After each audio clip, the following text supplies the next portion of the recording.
Chika Test Today. Parang sasabog ang studio ng It's Showtime, sa sobrang tilhiyan at kilig ng mga fanay, kapansin-pansin na ibang level na daw ang pagpapakilig ni na Barbie Forteza, at David Licauco. Sabi nga ng mga fanay, ibang-iba na daw ang titigan at yakapan ng barda. Ayaw na raw paawat, lantaran na ang pagiging clingy nila. Mukhang in love na raw sa isa't isa ang dalawa. Tila sila na, itinatago lang.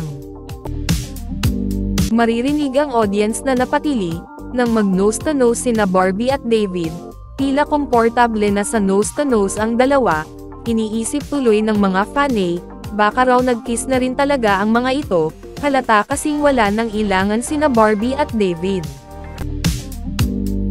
Mapapansin din ang intense ng tingin ni David sa lips ni Barbie, mukhang gigil ng ikis ng Ginoo, nagpipigil lang siya, kaya naman kilig na kilig ang mga fanay, sa ilong pa lang, paano pa raw kaya kung totoong nag-kiss na ang dalawa, siguradong magwawala ang barda fans sa sobrang kilig, at kitang-kita din kung paanong napadila pa si David, matapos ang kanilang nose to nose, na paghalataan raw tuloy na hindi napigilan ni David ang kilig.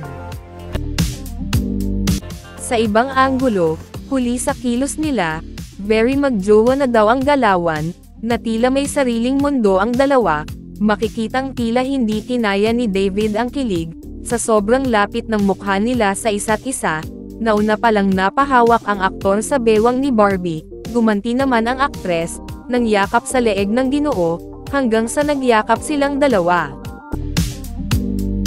Sa kanilang titigan challenge, hindi nakayanan ni Barbie ang titig ni David, sumuko siya sa titigan nila, tila din kasi nanunokso si David, at talagang nilalapit pa niya ang mukha kay Barbie, hindi tuloy nakayanan ni Barbie ang kilig, tawang-tawa ang aktres na bahagya pang nakasubsob sa dibdib ni David. Sobrang clingy ni David, kapansin-pansin kasi ayaw bumitaw ng kamay niya, hinahabol pa ang kamay ng aktres, holding hands talaga sila kahit sa backstage, wala namang fans, at production team lang ang naroon, subalit ang clingy pa rin nila, kahit nakikipagbeso sa mga staff, tila ayaw pa rin bitawan ang kamay ng isa't isa.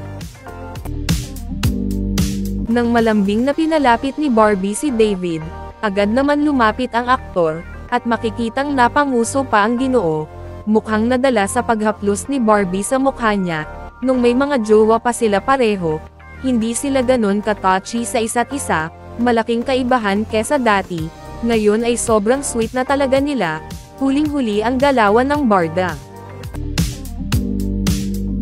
Maging ang backhug, pang jowa level na din ang atake, ang kamay kasi ni David nasa dibdib na ni Barbie, may palak na ng braso si David, tila bayakap ng may karapatan, na para bang sinasabing kanya lang daw si Barbie. Ito na marahil yung hinintay na physical touch ng aktres, kumpleto na ang kanilang love language.